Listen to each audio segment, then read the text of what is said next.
नमस्कार, मैं संतोषा psychology channel पर सभी का तहे दिल से अभिनंदन और स्वागत करता हूं। आज हम देखेंगे एक महत्वपूर्ण टॉपिक है टेट के दृष्टिकोण से संवेदना एवं प्रत्यक्षीकरण। ठीक है, तो संवेदना सेंसेशन कहते हैं इसको और प्रत्यक्षीकरण परसेप्शन। अब देखिए संवेदना क्या होती है। सेंस ऑर्गन्स आप जानते हैं कितने होते हैं, तो सेंस ऑर्गन्स 5 होते हैं: आंख, नाक, कान, जीवा और त्वचा। उन सब से हमको क्या मिलती है? उन सब से हमको बाहरी वातावरण के बारे में जो है ज्ञान होता है। ठीक, तो उसी में ठीक है, उसी को विस्तृत रूप देते हुए सेंसेशन। ठीक है, सेंस ऑर्गन से ही बना है सेंसेशन। सेंसेशन क्या होता है? जब बालक या व्यक्ति किसी बाहरी वातावरण में जाता है तब उसको कुछ नई चीजें आती हैं, जो है जैसे मान लीजिए सुगंध आ गया कोई। ठीक है, आप गुजर रहे हैं रास्ते पर, कोई अच्छी खुशबू आ गई। ठीक है, और आपकी जो है कहाँ चली जाती है? नाड़ी मंडल में आपके अंदर चली जाती है कि वाह कैसा लग रहा है, अच्छा महसूस हो रहा है। ठीक है, तो जब यही पहली बार जब होता है, जब पहली बार होता है सेंस ऑर्गन्स के माध्यम से कुछ जानकारी हमको पहली बार होती है। ठीक है, हम कुछ जो है सुबह सुबह निकलते हैं तो कुछ देखते हैं हलवाई की दुकान पे कुछ बन रहा है। ठीक है, कुछ मान लीजिए स्वादिष्ट चीजें हैं तो उसको खाते हैं, तो कैसे पता चलेगा कि स्वादिष्ट है कि खराब है कि खट्टी है कि मीठी है? तो जब पहली बार उसका हम स्वाद लेते हैं तो उसी को हम कहते हैं सेंसेशन। ठीक है, संवेदना कहते हैं। ठीक, जब पहली बार जो है उसका हम अनुभूति करते हैं तो उसी को कहते हैं संवेदना। ठीक है, फिर दोबारा हम जो है दोबारा फिर जा रहे हैं। मान लीजिए हमने जलेबी खाया है पहली बार, तो मुझे लगा कि जलेबी का जो है क्या होता है, जलेबी का स्वाद मीठा होता है। अब दूसरी बार जब जलेबी खाएंगे तो हमको तो पता ही है। ठीक है, हमको क्या पता है कि इसका स्वाद जो है मीठा होता है, तो उसी को हम क्या कहते हैं? उसी को हम कहते हैं प्रत्यक्षीकरण।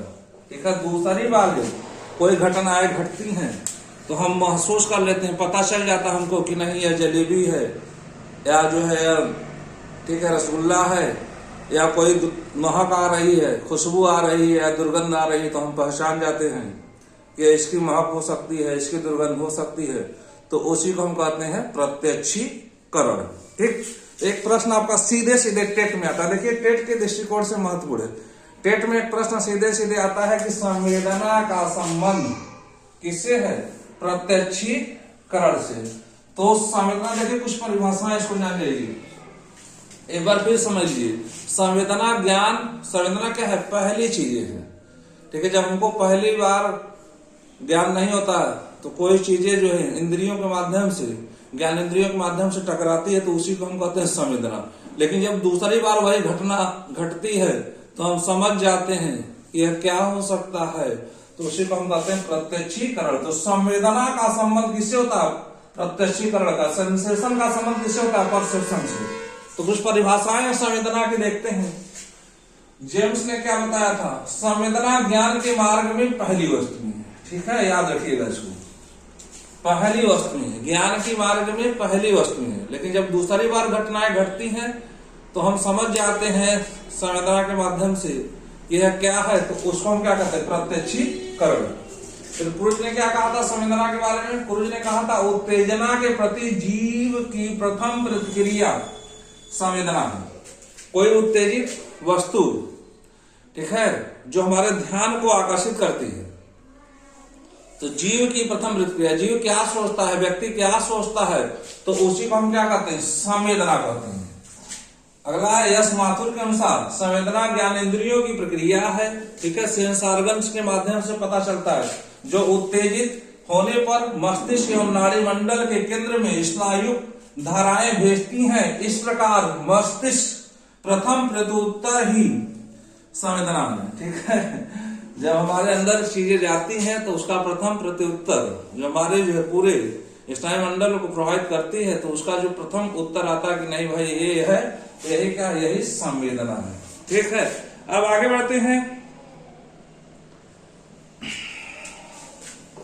अब देखिए ज्ञानेंद्रियां कितनी होती हैं, तो ज्ञानेंद्रियां जो है सेंस ऑर्गन्स कितने होते हैं, 5 होते हैं। ठीक है, सेंस ऑर्गन्स कितने होते हैं, 5 होते हैं। तो आंख के लिए कौन सी संवेदना होगी, दृष्टि संवेदना।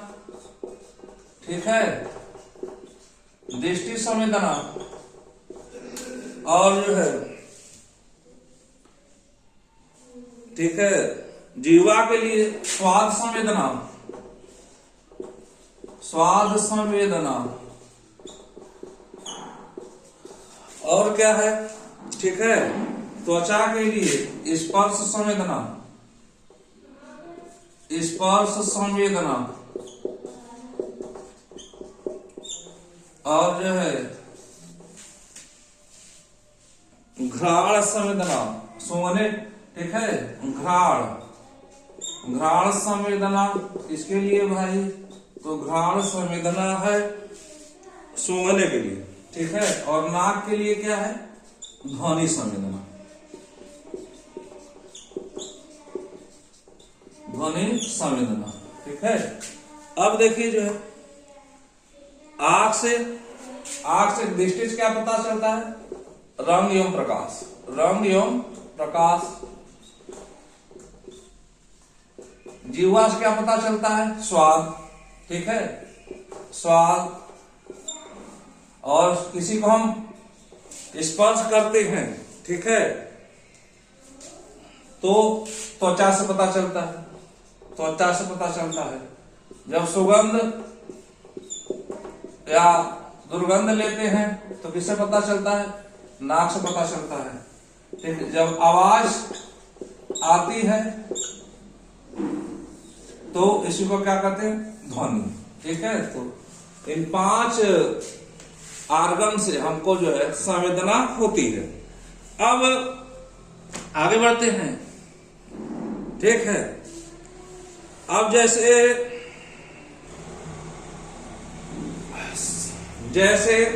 ठीक, अब ध्वनि संवेदना, अब फिर से समझ लीजिए। ठीक है, जैसे किसी की आवाज, मान लीजिए मेरी ही आवाज जब पहली बार आप सुनते हैं, ठीक है, कि संतोष सर हैं पढ़ा रहे हैं, तो यह कौन सी संवेदना होगी, ध्वनि संवेदना। लेकिन जब दोबारा, ठीक है, जब दोबारा जो है मैं किसी का नाम लेकर जो है बुलाऊंगा क्लास में पढ़ाते हुए कि राजू बेटा सुनो, भले वो हमको देख नहीं रहा है, ठीक है, लेकिन वह समझ जाएगा कि संतोष सर बुला रहे हैं। ठीक, अब जैसे जो है एक प्रश्न पूछा था पिछली बार कि एक बच्चा खेल रहा है और किसी ने उसको आवाज देकर बुलाया, तो कौन सी संवेदना हुई, प्रथम प्रत्युत्तर क्या कहलाया, तो लड़के को पता था कि कौन बुला रहा है।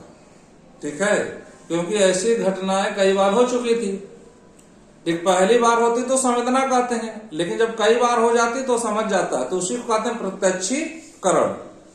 तो पहली संवेदना क्या होगी, ठीक है, ध्वनि होगी कि दृष्टि संवेदना, तो ध्वनि संवेदना होगी, क्योंकि उसको पता है कि जो अपने मम्मी का आवाज या किसी व्यक्ति की आवाज उसको पता है। ठीक है, तो इसी को, अब ये संवेदना कितनी थी, 5 प्रकार की होती है। 5 ज्ञानेंद्रियां होती, 5 संवेदना होती है। ज्ञानेंद्रियां तो एक ही होती है, लेकिन जो ज्ञानेंद्रियों के प्रकार कितने होते हैं, 5, तो 5 संवेदना होती है। अब आगे बढ़ते हैं, प्रत्यक्षीकरण।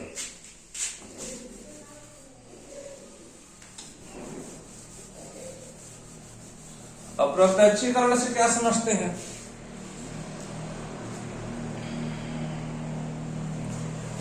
प्रत्यक्षीकरण, परसेप्शन।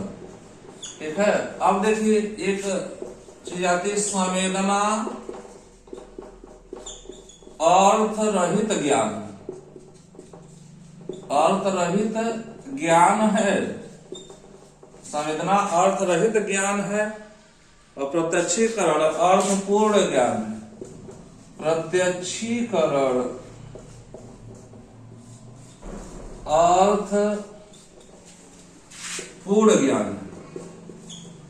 प्रत्यक्षीकरण क्या है? अर्थपूर्ण ज्ञान है। आप देखिए, मान लीजिए अब पहली बार घटनाएं घटती हैं, कुछ नई चीजों की जानकारी होती है, तो क्या हम उसका अर्थ निकाल सकते हैं? नहीं। जब हमको कोई बताता है कि नहीं ये है, ऐसा है, वैसा है, तब हमको ज्ञान होता है। ठीक है, तो इसीलिए जब पहले संवेदना को अर्थ रहित ज्ञान कहा गया है, लेकिन प्रत्यक्षीकरण क्या होता है? जब दोबारा उसी तरह की घटनाएं होती है तो उसी को हम क्या कहते हैं? प्रत्यक्षीकरण। तो इसमें क्या छिपा रहता है? इसमें अर्थ छिपा होता है। इसमें क्या छिपा होता है? अर्थ छिपा होता है। ठीक, जैसे हमने जलेबी खाई तो पहली बार व्यक्ति खाएगा तो उसको क्या पता कि जलेबी है कि क्या है, लेकिन दूसरी बार जो है जब उसी प्रकार की घटनाएं होती हैं तो वह जो है जब जान जाता है उसको, तो इसी को हम क्या कहते हैं? प्रत्यक्षीकरण कहते हैं। तो संवेदना का संबंध किससे है? प्रत्यक्षीकरण का है। संवेदना अर्थ रहित ज्ञान है, इसमें जो है अर्थ छिपा नहीं रहता है, लेकिन प्रत्यक्षीकरण में अर्थ छिपा होता है। ठीक, कुछ परिभाषाएं देख लेते हैं प्रत्यक्षीकरण का भी। उड्डवार्थ के अनुसार, उड्डवार्थ के अनुसार, उड्डवार्थ महोदय ने, देखिए उड्डवार्थ महोदय बहुत जगह आएंगे भाई। उड्डवार्थ के अनुसार प्रत्यक्षीकरण इंद्रियों की सहायता से, प्रत्यक्षीकरण इंद्रियों की सहायता से, प्रत्यक्षीकरण इंद्रियों की सहायता से, प्रत्यक्षीकरण इंद्रियों की सहायता से पदार्थ या बाह्य घटनाओं को, पदार्थ या बाह्य घटनाओं को, पदार्थ या बाह्य घटनाओं तथा तथ्यों को जानने की प्रक्रिया है। बाह्य घटनाओं तथा तथ्यों को जानने की प्रक्रिया है। तथ्यों को जानने की प्रक्रिया, किसने कहा था? प्रक्रिया है। तो किसने कहा था? तो वुडवर्थ महोदय ने कहा था। ठीक, एक परिभाषा और हम लोग देख लेते हैं कॉलिंग्स एवं डेवर्स के अनुसार। कॉलिंग्स एवं डेवर के अनुसार इन्होंने क्या कहा था भाई प्रत्यक्षीकरण के संबंध में? तो इन्होंने कहा था, ठीक है, संवेदना द्वारा किसी वस्तु या परिस्थिति को, संवेदना द्वारा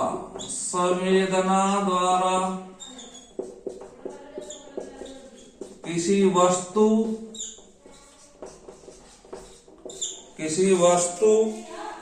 या परिस्थिति को, किसी वस्तु या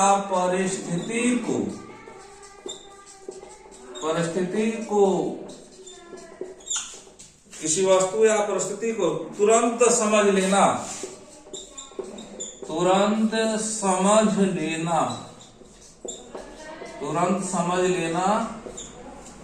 प्रत्यक्षीकरण है। ठीक है, तुरंत समझ लेना क्या है? प्रत्यक्षीकरण है। तो संवेदना का संबंध किससे होता है? तो संवेदना का संबंध होता है प्रत्यक्षीकरण। ठीक है, संवेदना क्या है? ज्ञान के मार्ग में पहली वस्तुएं हैं जिनसे हमको अर्थ का पता नहीं चलता है। ठीक है, इंद्रियों के माध्यम से पता चलता है तो हम पहली बार में समझ नहीं पाते क्या है, लेकिन जब दोबारा वही घटनाएं घटती हैं, ठीक है, हमको अनुभव हो जाता है, कोई बताता है कि ये है, ऐसा है, वैसा है, तो उसको हम क्या करते हैं? उसको हम करते हैं प्रत्यक्षीकरण। तो संवेदना अर्थ रहित ज्ञान है, लेकिन प्रत्यक्षीकरण अर्थपूर्ण ज्ञान है। इसको याद रखिएगा आप लोग। देखिए, यहां से एक प्रश्न आपको सीधे सीधे मिलेगा। अब हम देख लेते हैं संवेदना एवं प्रत्यक्षीकरण का महत्व। यहां से प्रश्न क्या आता है? यहां से प्रश्न आपका सीधे सीधे आ जाता है कि संवेदना का संबंध किससे है। ठीक है, तो संवेदना का संबंध किससे है? संवेदना का संबंध जो है प्रत्यक्षीकरण से है। अब यह दोनों चीजें बहुत जरूरी है। ठीक है, अगर आप सीख रहे हैं, अधिगम कर रहे हैं संवेदना एवं प्रत्यक्षीकरण, तो दोनों चीजें जो है बहुत जरूरी है। संवेदना जो है ज्ञान कराती है, और प्रत्यक्षीकरण क्या कराता है, उसका सही अर्थ में पहुंचाता है। ठीक है, संवेदना हमको ज्ञान कराती है और प्रत्यक्षीकरण क्या कराता है, हमको सही अर्थ पे पहुंचाता है। तो एक परिभाषा है इसमें, हम देख लेते हैं। एंजिल्स के अनुसार, एंजिल्स महोदय ने क्या बताया है, तो एंजिल्स महोदय ने बताया है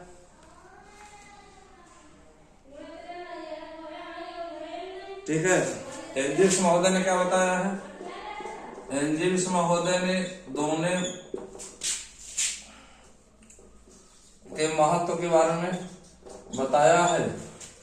एंजिल्स ने, इन्होंने बताया है हमारे पहले के प्रत्यक्ष, हमारी पहले की प्रत्यक्ष, हमारे पहले की प्रत्यक्ष वर्तमान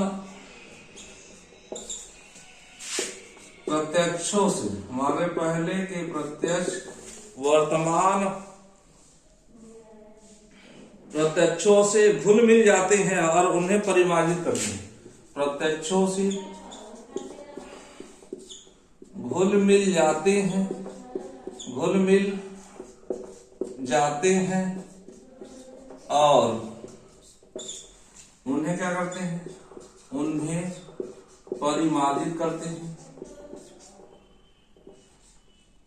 उन्हें परिमार्जित करते हैं।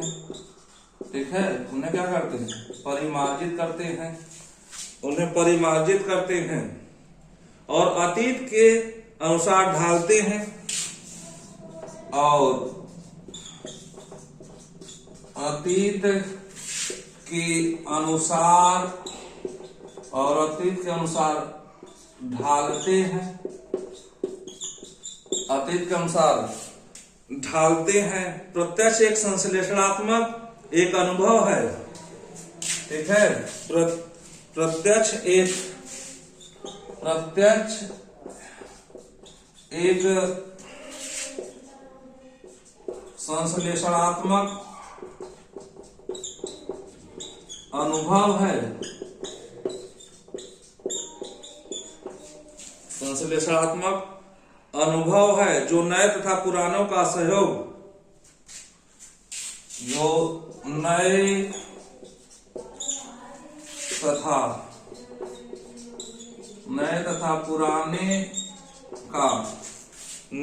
पुराने का सहयोग, इस संश्लेषण का सहयोग, इस संश्लेषण का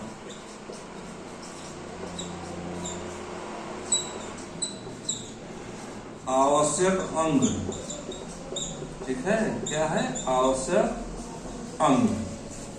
ठीक, तो ये सब चीजें याद रखिएगा। तो संवेदना का संबंध किससे होता है, संवेदना का संबंध प्रत्यक्षीकरण से होता है। तो फिर एक लाइन में समझिए, संवेदना क्या है। ठीक है, जब हमको जो किसी चीज की पहली बार जानकारी होती है, जिसका अर्थ हमको नहीं पता चलता है। ठीक है, जानकारी किसके माध्यम से होती है, तो ज्ञान इंद्रियों के माध्यम से। ज्ञान इंद्रियां कितनी होती हैं, तो 5, आंख, नाक, कान, जीवा और त्वचा। ठीक, जब दूसरी बार जो उन्हीं चीजों की जानकारी होती है तो हम समझ जाते हैं कि उसी टाइप का रहता है, तो हम समझ जाते हैं कि क्या चीजें हैं, तो उसी को हम क्या कहते हैं, प्रत्यक्षीकरण। तो संवेदना जो अर्थ है उसको देख लीजिएगा, प्रत्यक्षीकरण का अर्थ देख लीजिएगा, महत्व बताया गया। यह अधिगम के लिए दोनों बहुत ही जरूरी है। ठीक है, यहां से एक नंबर आपको टेट में मिल सकता है, टेट के सिलेबस में है। तो कुछ प्रश्न हो जाए लास्ट में। ठीक है, आप लोग जो है मांग करते हैं कि सर कुछ प्रश्न पूछ लिया करिए, तो चलिए कुछ प्रश्न हो जाए। चलिए बताइए, जो है माइक्रो टीचिंग का आविष्कार जो किस यूनिवर्सिटी में हुआ है। ठीक है, ऑक्सफोर्ड यूनिवर्सिटी में कि स्टैनफोर्ड यूनिवर्सिटी में, तो किस यूनिवर्सिटी में हुआ है, तो स्टैनफोर्ड यूनिवर्सिटी में। ठीक है, आधुनिक मनोविज्ञान का जनक कौन है, विलियम जेम्स है कि विलियम वुंट है, तो आधुनिक मनोविज्ञान का जनक कौन है, विलियम जेम्स है। किसने कहा था, मनोविज्ञान ने सर्वप्रथम आत्मा का परित्याग किया, फिर मन का परित्याग किया, पुनः चेतना कोई अब व्यवहार की विधि को स्वीकार करता है। किसने कहा था भाई, वुडवर्थ ने कहा था कि जेबी वाटसन ने कहा था। तो उडवर्थ ने कहा था। किसने कहा था? उडवर्थ महोदय ने कहा था। ठीक, समग्रवाद में कितने मनोवैज्ञानिक थे?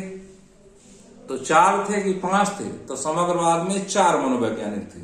Max Wertheimer, Wolfgang Kohler, Kurt Koffka, Kurt Lewin. अगला प्रश्न बताइए, सोच का सिद्धांत या अंतर्दृष्टि सिद्धांत किसका है? कोहलबर्ग का है कि कोहलर का है? तो कोहलर महोदय का है। नैतिक विकास का सिद्धांत किसका है? तो नैतिक विकास का सिद्धांत कोहलबर्ग का है। जीन पियाजे, जिन्हें संज्ञानवाद का जनक कहा जाता है, मानसिक विकास के कितने स्तर बताए थे? तो मानसिक विकास के 4 स्तर बताए थे। पहला क्या था?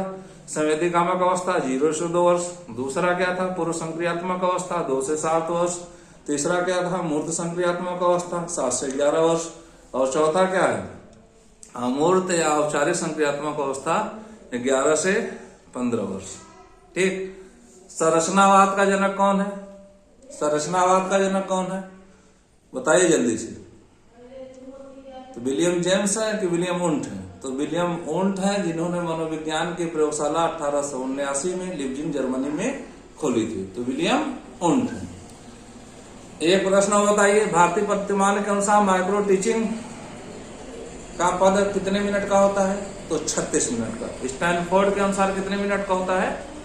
स्टैनफोर्ड यूनिवर्सिटी के अनुसार कितने मिनट का होता है? तो 45 मिनट का होता है। ठीक है, चलिए फिर अभी टेट का एग्जाम 23 को है आप लोगों का, तो उसके पहले ही कोशिश रहे कि समस्त कोर्स को जो है कवर कर लिया जाए। साथ में जो है प्रैक्टिस भी करा रहा हूँ, जो है 1-2 दिन में कुछ सिलेबस पहले कवर हो जाए। पढ़ते रहिए, यहीं से सीधे सीधे प्रश्न मिलेंगे भाई जी। ठीक है, और इस वीडियो को जो अधिक से अधिक लोगों को शेयर कर दीजिए, जिससे इसका लाभ अधिक से अधिक लोगों को मिल सके। Thank you so much.